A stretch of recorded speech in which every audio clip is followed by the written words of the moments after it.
Wait. Hi, good morning. Hi, Boss D. Hi, Bossy. Hi, Diva. Papa. Just say hi. Hi, artist.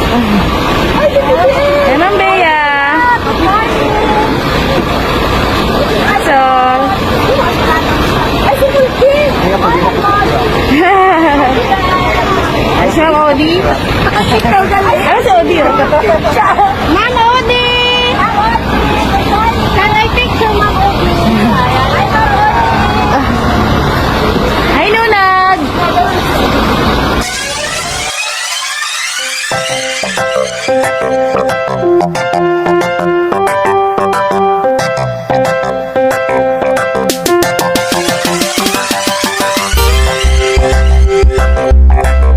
So yan po mga kwela, isang mabiyayang araw ho sa ating lahat, no?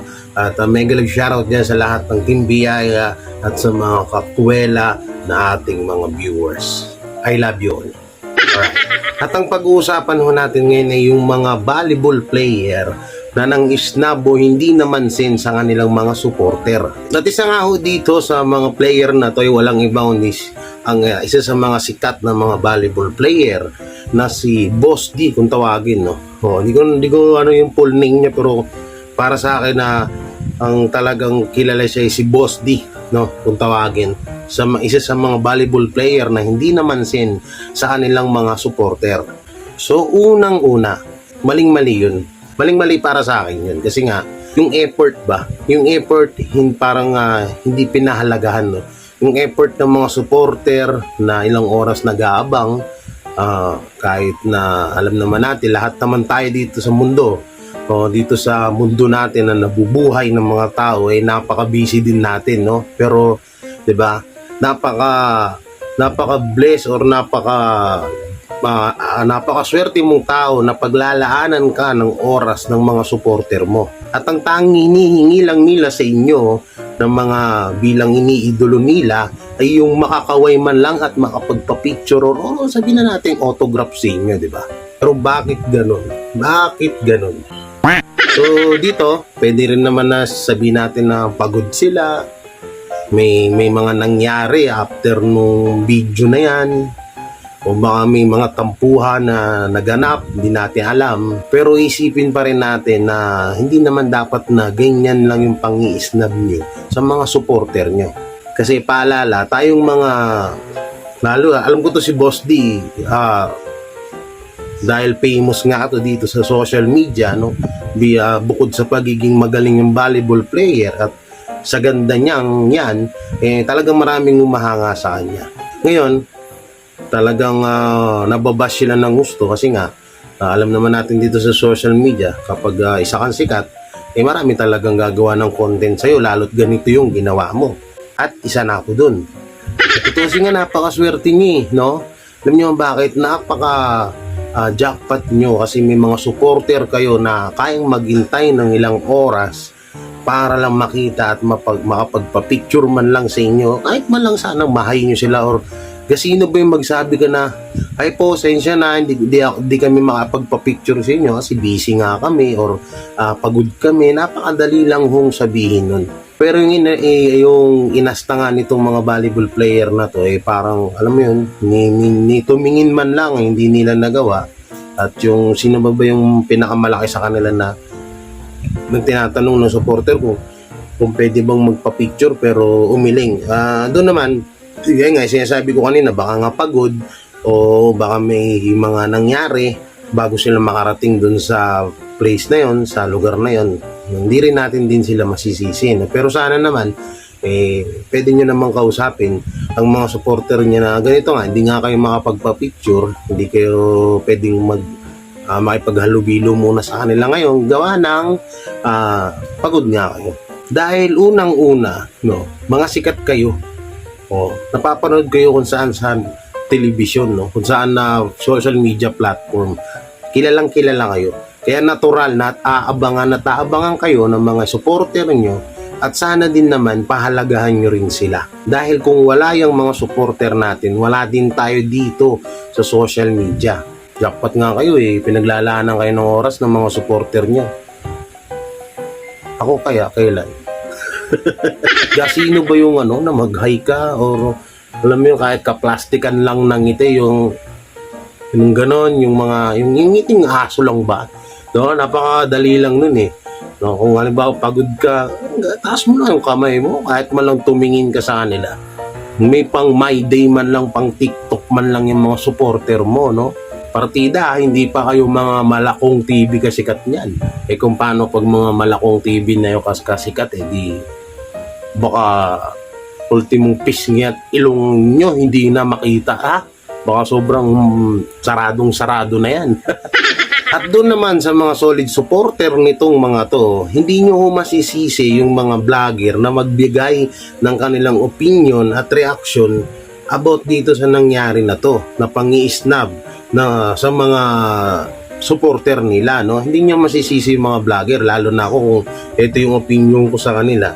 Eh kahit balibalik na rin natin yung sitwasyon, eh talagang mapakapangit to talaga nitong nangyari na to, no? Eh isipin mo, supporter mo nagpunta, o sabihin na natin, sige sabihin nyo na bakit inutusan ba namin sila magpunta? Hindi yung ganon, no? Sana isipin nyo na napakalayo ng lugar nyo o saan manggaling yung mga supporter nyo, inabangan kayo at ilang oras naghintay yan doon, ni katiting na hay man lang, hindi man lang nyo nagawa sa kanila. Alam nyo yung mga supporter natin, mga supporter ng bawat social media influencer dito sa social media, no? Napakababaw lang ho ng kasayahan ng mga yan. Mahay mo lang yan, makausap mo lang yan, ma-entertain mo lang ng kahit katiranggot yan, sobrang saya ng mga yan. At yun na, hindi ito maliit na bagay, no? Sa mga nagsasabi, sa mga comment na mga vlogger ngayon na nag-reaction about dito sa issue na to, hindi ito maliit na bagay. Kasi una-una, mga professional sila, no? Mga professional silang mga tao, professional volleyball player na dapat lang ano rin sila sa mga supporter nila. Kasi kung ayaw nyo na ginaganyan pala kayo, eh di sana hindi na kayo naglalantad dito sa social media, no? Una-una to si Boss D, alam ko may mga TikTok or FB page or YouTube, di ko alam kung ano, pero sure ako meron to, kaya nga sikat eh, di ba? Pero ito yung pinaka-sure ko dito, isa siyang professional volleyball player na talagang sumikat talaga, gawa ng una sa magaling ang mag-volleyball at may angking gandang taglay, di ba? Kaya talagang kinahangaan siya ng mga tao. Eh nga lang, medyo na-disappoint yung ibang mga supporter niya ngayon kasi nga, itong pinakita niya sa mga supporter niya na nihay nga, ni ngiting aso, hindi niya nagawa. Biruin nyo professional volleyball player at isa din na public figure, di ba? Kaya natural na maraming humanga at umano sa inyo. Kung ayaw nyo ng ganyang buhay, lumayas kayo sa ganitong larangan, di ba?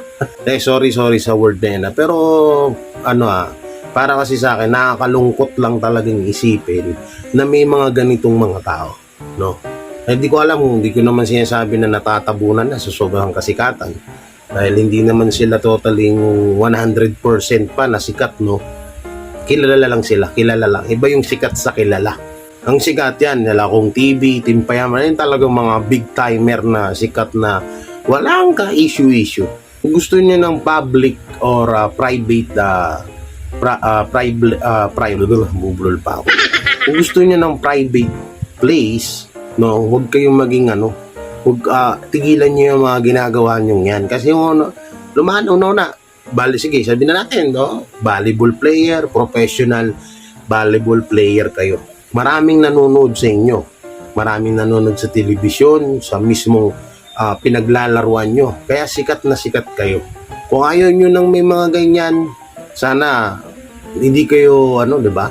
Hindi kayo parang nagde-declare na ganito ganyan, nandito kami sa ganito, nandito kami sa ganyan. Kasi hindi naman din malalaman ng mga supporter na nandun kayo sa lugar na yun kung hindi rin kayo panay post din, di ba? Tama ba ako? Alam nyo ba na sobrang laking bagay na makawayan nyo at makita man lang kayo ng mga supporter nyo, no? Pero hindi naman sana yung ganito, no, na ultimong high lang hindi nyo pa magawa. Huwag naman sanang ganun. At kahit sino pa, no, kahit sino pa na mga sikat na tao, kung wala yung mga supporter na yan, wala din kayo sa kasikatan nyo ngayon. Tandaan nyo yan. Kaya napakamahalaga talaga ho mga supporter. Lalo kahit sabihin na natin pagod tayo, mga supporter natin, may intindihan tayo niyan eh. Kahit may problema tayong pinagdadaanan, kahit may mga bagay tayo na hindi nila alam. Once na nagsabi ka dyan at napaunawa mo sa kanila ng maayos yung mga nangyayari sa'yo kung bakit hindi ka makapagpa-picture sa kanila, maiintindihan nila dahil supporter ka nga ng mga yan. Hindi pala, supporter ka nga nila. Ay hindi, mali din. Dahil supporter mo nga sila. Ang sakit kaya sa damdamin ng supporter nila yun, no? Parang ano yan eh, parang ilagay natin yan sa, sige, sabihin na natin na manliligaw, no? May nililigawan ka na reject ka na busted ka, ganun yang kasakit. O, ganun din yan yung nararamdaman ng supporter na ni-reject, no? Na hindi pinansin, na kaya ngiting aso, ngiting panggap man lang, o isang kaway man lang na ganun, sino ba yung hihinto ka, kakaway-kaway ka ng ganyan, napakalaking bagay na sa kanila nun. Kaso hindi nyo nagawa, kaya sobrang sakit sa kanila yan. Tsaka buti sana kung palagi nila kayo nakikita eh. No, masasanay na sila sa ganun eh. No, kahit ako, halimbawa, isa sa mga pinapangarap ko, kung TV, makita ko ng personal yan. No, talagang pag halimbawa sa dami namin nagabang, biglang dumaan yan, masasaktan ako, biglang dadaan, tapos hindi ka man lang kakawayan, masasaktan ako. Pero yun nga, hindi naman ganun si Kong TV, kaya hindi ako masasaktan sa kanya. Siguro yung nagbibideo na yan, sa tagal-tagal niya ng supporter mo, sa tagal-tagal niyo na siyang supporter, nung first time ever niya lang kayo makita, no? Yun yung una't huling pagkakataon na may kita kayo, pero ang nangyari nga, pinireject nyo sila. Tsaka kahit anong gawin yung katwiran kasi dito, public figure kasi sila eh. Kaya hindi pwedeng yung magsusupla-suplada ka dito, no? Hindi pwedeng idahilan mo dahil pagod kami, hindi nyo pwedeng idahilan na may problema kami, no? Yung isipin nyo, yung hirap, tsaka yung paghahantay ng mga supporter nyo doon na ultimong kaway nyo nga lang, mahalaga na sa kanila yun. Tsaka siguro naman hindi naman kalaking kabawasan sa pagkatao at sa pagiging volleyball player o pagiging sikat mo na huminto ka saglit at kumaway man lang o tumango man lang sa mga supporter nyo, di ba? Pasalamat nga kayo ang dami nyo supporter eh. Yung ibang mga social media influencer o mga nagsisimula pa lang, halos namamanimos na mapansin at mapanood sila at magkaroon din sila ng solid na supporter. Tapos kayo, na nandyan na kayo sa tuktok or nakakuha na kayo ng sarili nyong community or sarili nyong mga supporter tapos sobrang pagmamahal sa inyo, hindi nyo man lang mapansin-pansin, hindi man lang kayo makakaway, kahit ngiti man lang, kahit sa napakalaking bagay ng picture, gumanon man lang, ganun ka man lang, diba? Ganun lang, simple, tapos akit na, tapos na, diba? Tsaka sa mga bobong mga basher ng mga vlogger na mga nag-content sa issue na to, eto masasabi ko sa inyo. Bilang isang public figure, yung inaidolo nyo, hindi siya pwedeng maging mag-private place. No? Kung gusto niya ng katahimikan, hindi po pwede kasi nasa public nasa public figure siya. Isa siyang public figure, kaya hindi pa pwedeng mangyari yun, no? Tsaka yun nga, hindi ka pwedeng makakuha dito ng mga private space dito sa Pilipinas kasi nga nasikat ka eh. Walang ganun ha. Kaya mga kuwela, hanggang dito na lang itong video natin na to at sana may natutunan kayo, lalong-lalo na yung mga kapwa ko small YouTuber dyan or big YouTuber o social media influencer ng mga sikat. Sino man makakapanood dito? No, wag na wag natin isnabin ng mga supporter natin dahil kung wala yung mga yan, wala tayo dito sa kinakaupuan natin ngayon. Kung ano man yung natatamasa natin kasikatan. No, maraming salamat. Ayan, mega love shoutout sa lahat ng Team Biyaya dyan. At please paki-subscribe po yung mga nandyan po sa description dito sa aking channel, sa video na to. Paki-subscribe po kanilang mga YouTube channel yan.